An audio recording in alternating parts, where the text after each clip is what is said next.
வாழ்கிறோம் என்று தெரியாமல் சுற்றுதமா இங்கு என் வாழும் மோகோ.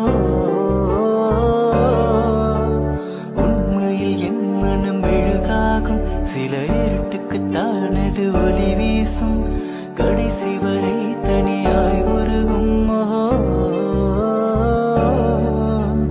பிறரின் முகம் காட்டும் கண்ணாடி, அதற்கு முகம் ஒன்றும் இல்லை, அந்த கண்ணாடி நான் தான்.